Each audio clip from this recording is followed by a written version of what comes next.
A social movement is a form of collective organizing in which individuals and groups come together to mobilize around shared goals and aspirations. Some examples of social movements that have been very important in U.S. history include the labor movement, the women's rights movement, and the civil rights movement. Social movements use a variety of strategies for bringing about change. Some movements work within established political structures. For example, they might advocate to pass legislation at the local, state, or federal level. They might work with government agencies, such as health departments, to get them to create new programs or to change the way they do their work. Other social movements use activist techniques such as demonstrations, protests, and civil disobedience. Social movements don't always have to be driven by people in the streets or have a grassroots character. The passage of the Affordable Care Act recently was actually mainly the product of very committed policy experts at very high levels of government, starting with the executive office and Congress.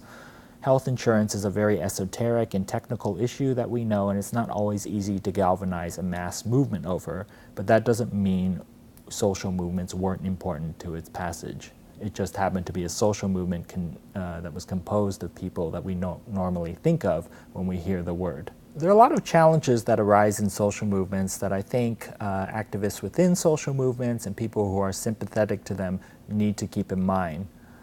One of these is just interpersonal relationships.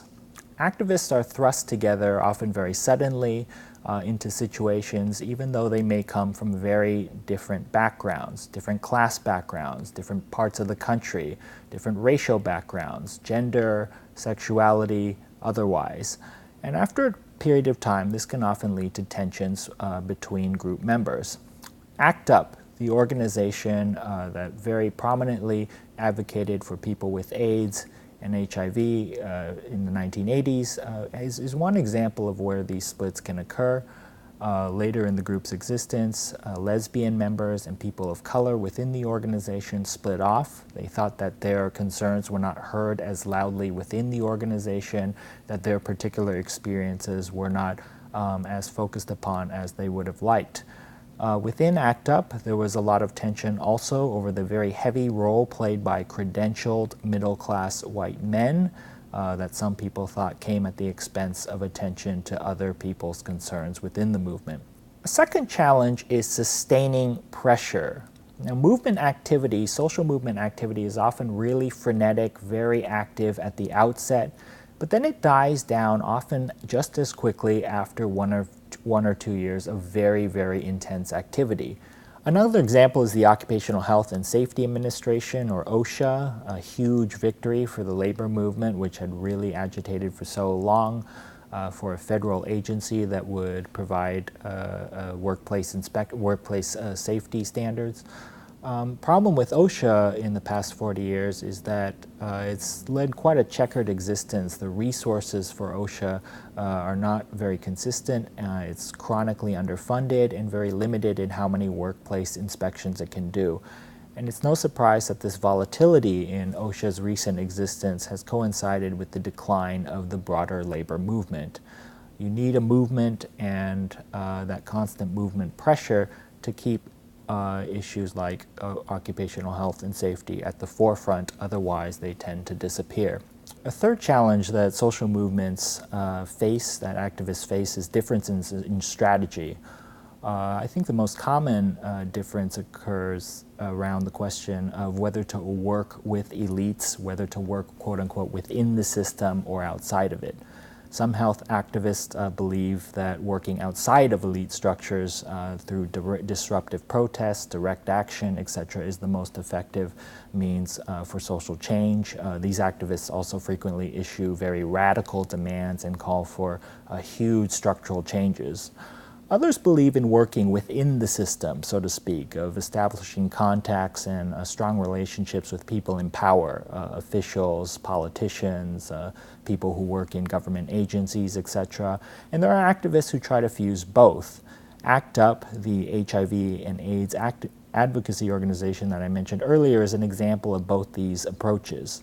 treatment activist, worked with officials in the National Institutes of Health and the Federal Food and Drug Administration after initial confrontation outside those agencies' offices. But ACT UP local chapters, including the one here in New York, always stage very lively street protests against health facilities, against apartment complexes that they perceived as homophobic, stigmatizing, discriminatory of people with AIDS. But this question of how confrontational you should be, how conciliatory you should be, how reform-minded you should be, how much you should work inside versus outside is a perennial challenge facing social movements. And there's no one particular right answer, I think, to this conundrum.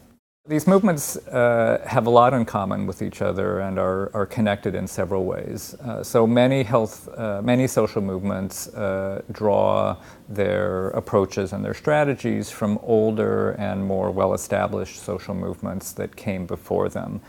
The civil rights movement was extremely important and influential in this respect in providing a model for other groups to mobilize for change. And since the 1960s, we've seen many rights-based movements, such as the disability rights movement and the gay rights movement, draw on the strategies that civil rights activists successfully pursued. Social movements also evolve over time. They might take on new issues and new priorities. They form alliances and build solidarity with other movements based on shared interests and goals. So, for example, civil rights activists and environmental activists have come together in the environmental justice movement, which has addressed the disproportionate effect that industrial pollution and environmental degradation have had on poor communities, especially communities of color. Social movements have influenced public health in many ways. In some cases, they have fought for very targeted or specific changes that have a direct influence on health. They've also brought about more far-reaching changes that have had indirect effects on public health that in some ways are even more significant. So, for example, over the years, the labor movement has brought about many changes that have made workplaces safer and have helped to reduce occupational injuries, illnesses, and death. More broadly, the labor movement has helped to improve the economic well-being and the standard of living for many workers, which obviously has had an important effect on their health. There have been many social movements focused specifically on health issues. Probably the most well-known is the environmental movement, which arose in the 1960s to call attention to health hazards in the air and water. Environmental activists over the years have won many very significant policy changes, landmark legislation like the Clean Air Act and the Clean Water Act, the creation of the Environmental Protection Agency. More broadly, the environmental movement has really helped to change the way people think about their responsibility for the environment. Another major consequence of social movements for public health is in the arena of public health policy and legislation. And I think the most well-known example is Medicare and Medicaid. These are two social insurance programs which provide a crucial safety net for senior citizens and also low-income patients. Medicare the first, Medicaid for the second. The programs passed as part of President Lyndon Johnson's War on Poverty initiative. These was a huge set of programs that Johnson pushed through, that made huge investments in everything from housing to early childhood education and to health care. And they occurred alongside a lot of interest in civil rights, in anti-poverty action. Without that kind of larger interests outside of the legislative domain, I'm not really sure Medicare and Medicaid would have had the ability to pass as easily as they did in Congress. Social movements are important in public health for many reasons. Probably the most important reason is that they change structures. So we know that focusing only on individual behavior change is not effective. To improve public health, we need to change the context. We have to work at the level of the community, of policy, of society. working through social movements is a way to do that. We know that poverty is bad for health, that racism and stigma and discrimination are bad for health, and so we should always be thinking about how we can address these broad social forces that affect health outcomes. Social movements are a critical way that society level and policy level change happens. Social movements are also important because they provide a way for public health professionals to be guided by the constituencies that we serve and to really work in partnership with them.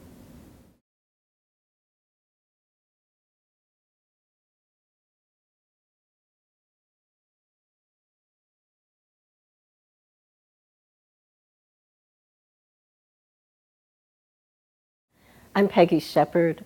I'm Executive Director and co-founder of West Harlem Environmental Action, but we are also informally known as We Act for Environmental Justice. A lot of people ask me, what is environmental justice? And I believe it is a civil rights analysis of environmental decision making.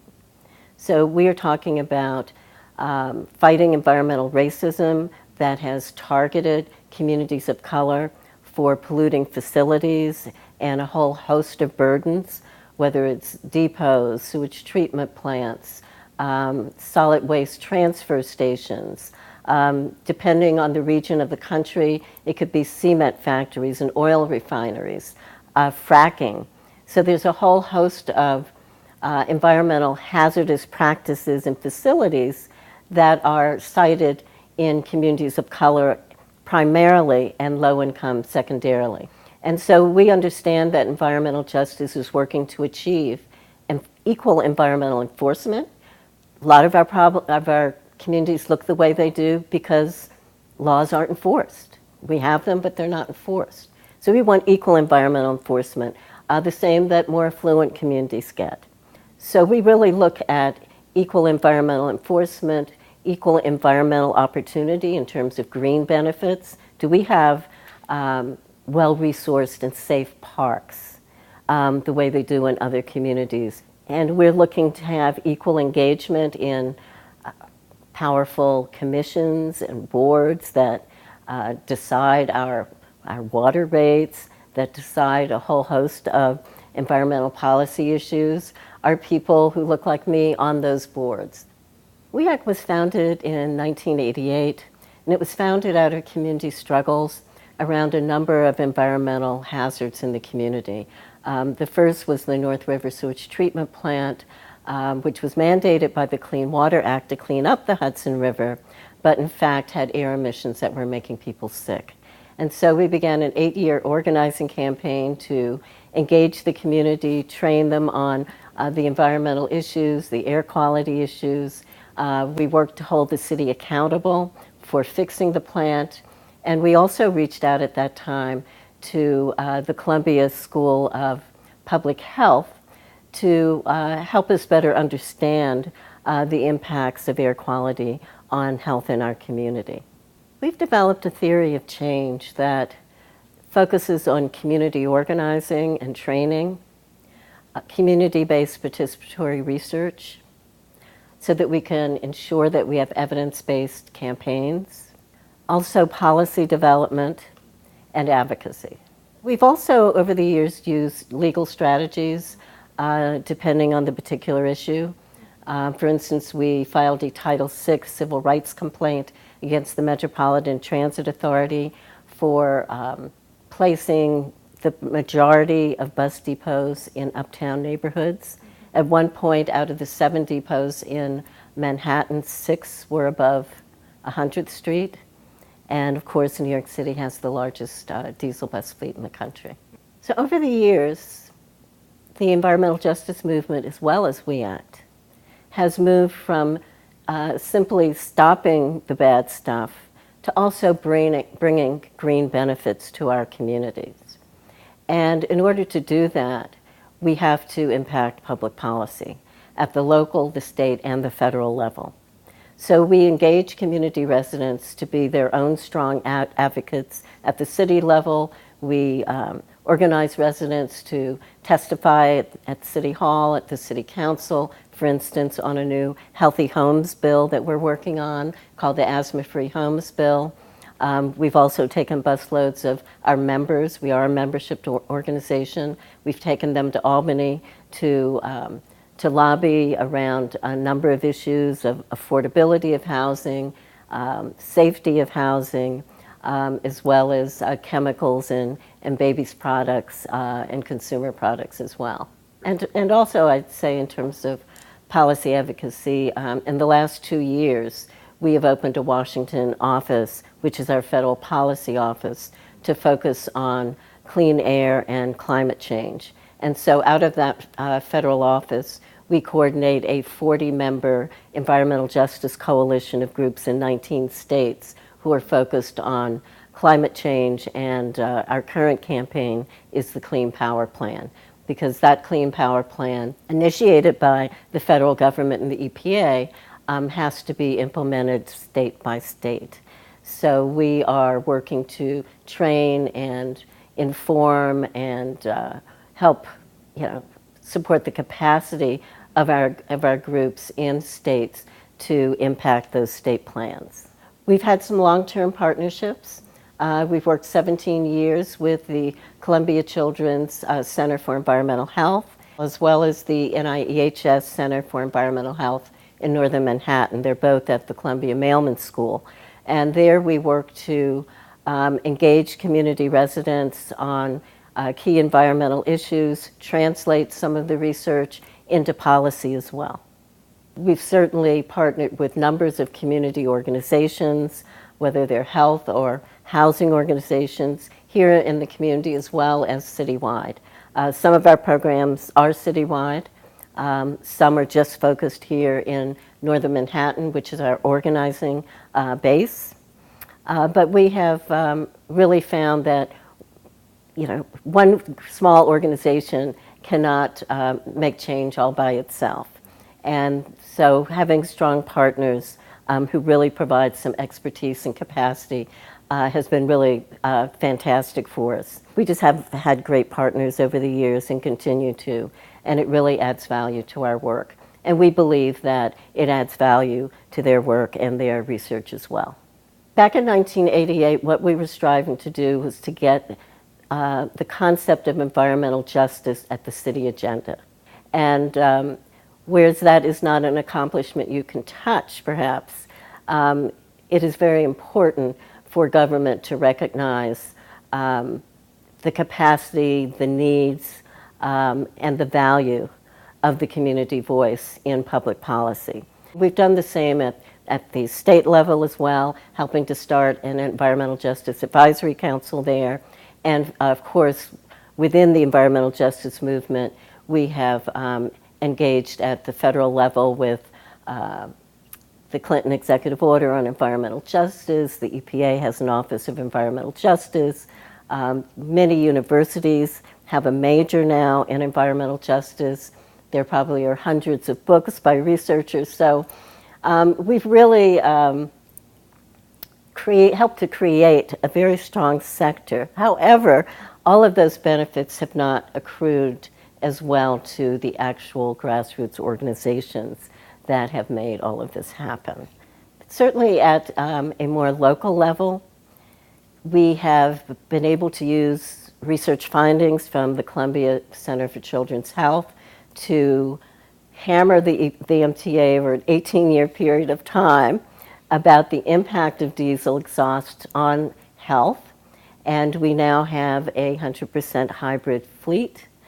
We're very proud of that because we took what a lot of people thought was just a small neighborhood grassroots issue, and it now benefits the entire city.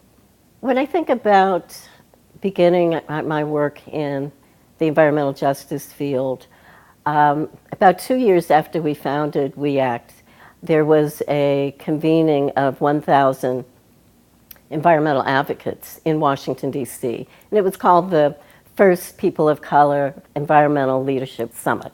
And it brought together 400 EJ delegates, environmental justice delegates, and we developed 17 principles of environmental justice. And the mandate was to go home and develop a grassroots base. And the idea was not to have a centralized office in DC with, one major celebrity spokesperson. But the idea was to go home and really develop that strong grassroots base. And so that's exactly what I did. And it was such wonderful motivation because, often you're in a community, you really think that you could possibly be the only group dealing with this kind of issue. And to go to a convening where you've got hundreds of people dealing with the same issue and sharing their values and their stories was so important and so powerful. And so I certainly came back home to New York very energized. But it took us a while to develop the capacity to really have a membership program. And so I would say how we have evolved over the years is that our membership program has really transformed the culture of our organization. Certainly, our founders all lived in the community. We know the issues. The leadership of WE ACT still lives in the community. We know the issues. We talk to our neighbors every day. We know when the subway is going wrong, when there's too much trash, when there are rats, when the air quality is bad. And so we had strong community engagement, but membership has been very different. And the members are now in working groups that correlate with our campaigns. Leadership is stepping up. Over the years, I'd say, your first inclination was to look around and stop all of these bad things. We saw the depots, we saw the proliferation of sanitation truck parking lots under people's windows. So we looked at all of these things and really began to hold the city accountable. But then over the years, we began to understand that you can only impact policy and change what some of the challenges are in your community by really engaging strongly in policy advocacy. So I would say that the entire movement of groups around the country are now more engaged. We always have to be vigilant about polluting facilities, especially if you're in the South. If you're in California where there's no zoning at all and you could live next door to a cement factory, or in the South where you might live next to a hog farm where they're spraying manure, which is seeping into the groundwater, and you have a well. I mean, there are these kinds of issues going on all over the country. And certainly there are countries that there are issues rather that we certainly support our allies and our brothers and sisters in the struggle around. But we are really appreciative that we have recognized the time to move ahead and really impact public policy and make a change around many of the challenges that are facing our communities.